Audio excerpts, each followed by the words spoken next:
Hoje a gente vai mergulhar num mistério que se esconde bem debaixo do nosso nariz, sabe?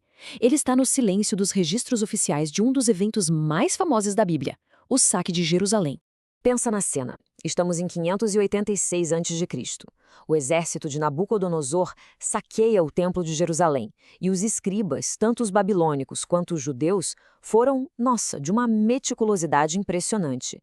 Eles listaram cada coisinha de valor que foi levada, desde as colunas gigantes de bronze até as menores colheres de cerimônia. Uma lista precisa, detalhada, quase burocrática mesmo. E é exatamente aí que o nosso mistério começa. Porque é nessa lista, que era para ser super completa, tem uma ausência. Cara, uma ausência que grita. Algo que, segundo todas as outras evidências da época, deveria estar lá, e muito. Então, bora voltar para a cena do crime, digamos assim. O ano é 586 a.C. Jerusalém caiu. O templo, que era o coração da nação, está sendo completamente esvaziado. E os escribas estão ali, anotando tudo. A precisão desse registro é de cair o queixo. Os textos bíblicos chegam a detalhar como as colunas gigantes foram quebradas para facilitar o transporte. Facas, colheres, bacias, tudo, absolutamente tudo foi listado. Mais para frente, outro texto fala em mais de 5.400 objetos de ouro e prata. Mas no meio dessa lista enorme, exaustiva, um silêncio total sobre um tipo de item. Não tem uma única menção a estátuas, imagens ou ídolos. Nada. E olha, esse silêncio se torna ensurdecedor quando a gente olha para o contexto da época. O último rei de Judá, o Zedequias, é descrito nos próprios textos bíblicos como um rei que basicamente fez o que era mal aos olhos do Senhor. Ele e os reis antes dele, como Manassés, tinham enchido Jerusalém de altares para outros deuses, tipo Baal e Aserá, chegando a colocar estátuas dentro do próprio templo. Então a idolatria não era um segredinho, era a política oficial do rei. Ok, então o registro oficial está em silêncio. Mas e as testemunhas oculares da época? Elas não estavam nem um pouco caladas. Os profetas que viveram e pregaram naqueles anos pintam um quadro assim completamente diferente do que rolava em Jerusalém. Essa citação aqui do profeta Jeremias ela simplesmente destrói a narrativa limpinha. O próprio povo, já depois da queda de Jerusalém, admite na cara dura que adorar outros deuses era uma prática antiga, pública e que tinha o selo de aprovação da realeza.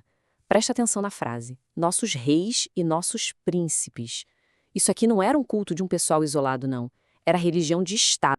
Essa ilustração tenta capturar a visão do profeta Ezequiel, e o que ele descreve é uma cena de puro caos dentro do próprio templo. Tinha culto a deuses egípcios, mesopotâmicos, cananeus, tudo acontecendo ali, nos pátios sagrados.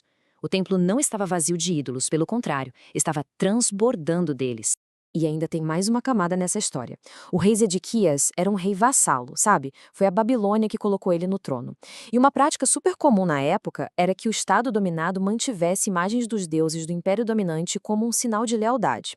Isso quer dizer que, muito provavelmente, tinha estátuas de deuses babilônicos em Jerusalém, quem sabe até dentro do complexo do templo. Tá, então o que explica esse silêncio todo?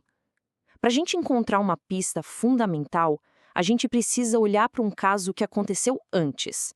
A queda de Samaria, o reino rival do norte, 136 anos antes. E aqui, gente, está a prova cabal. Quando os escribas de Judá foram escrever sobre a queda da sua rival, Samaria, eles não tiveram problema nenhum em detalhar a idolatria deles. Falaram dos bezerros de ouro, de como os assírios levaram os deuses embora. Era um jeito de dizer, olha só como eles eram corruptos e mereceram o que aconteceu. Mas quando chegou a hora de descrever a sua própria queda, a história muda completamente. A idolatria, que eles mesmos usam para justificar a destruição, some como num passe de mágica do inventário do saque. A diferença no jeito de contar a história é gritante e totalmente intencional. Isso nos leva da pergunta "o que aconteceu?" para a pergunta mais importante: por quê? Por que os escribas apagaram deliberadamente os ídolos do registro? A resposta está numa prática muito poderosa de manipulação da história.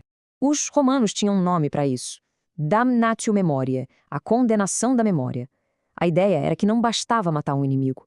Era preciso apagar o nome dele, derrubar as estátuas, raspar o rosto das moedas. Era preciso fingir que ele nunca tinha existido. E foi essa mesma técnica que os escribas de Judá aplicaram. Não a uma pessoa, mas à sua própria história religiosa, que era bem inconveniente para eles. Então, o ponto central é este aqui. Os escribas que escreveram a versão final desses textos, já depois do exílio, tinham um problemão nas mãos. Pensa comigo. Se eles admitissem que os babilônios levaram estátuas de Aserá e Baal do templo, eles estariam admitindo que esses deuses faziam parte do culto oficial.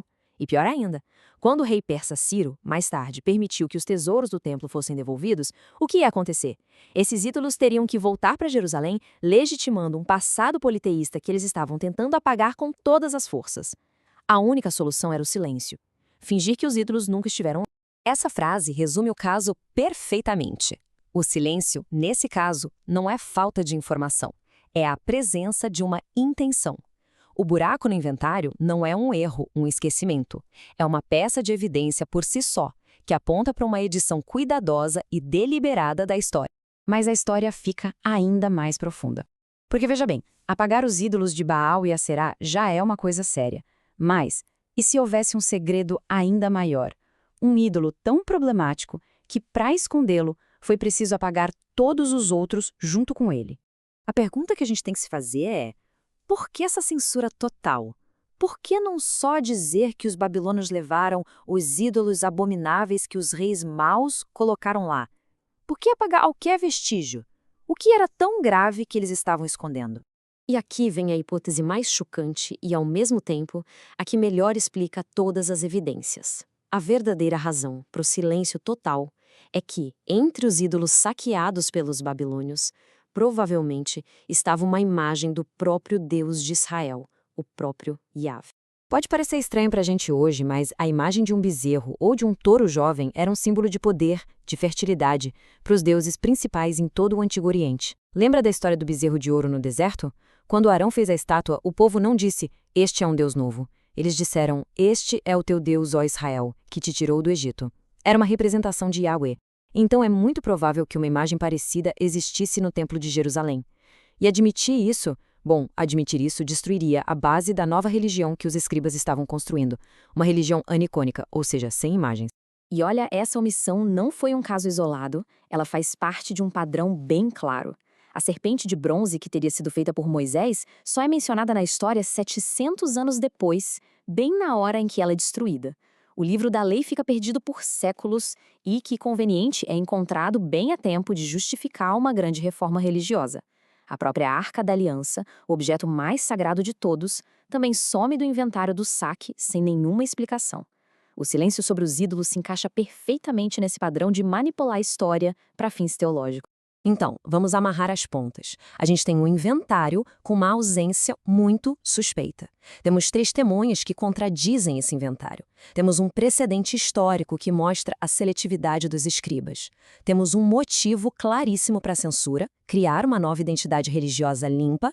E, por fim, temos o segredo que tornou essa censura absolutamente necessária, a provável existência de uma estátua do próprio Yahvé no templo, uma verdade que precisava, a todo custo, ser apagada da memória.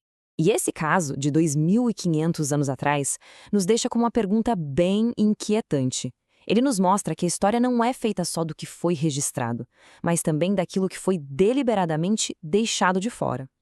Isso nos força a questionar quantas outras coisas que a gente aceita como verdades históricas são, na verdade, moldadas não pela presença de evidências, mas sim pela poderosa e intencional ausência delas.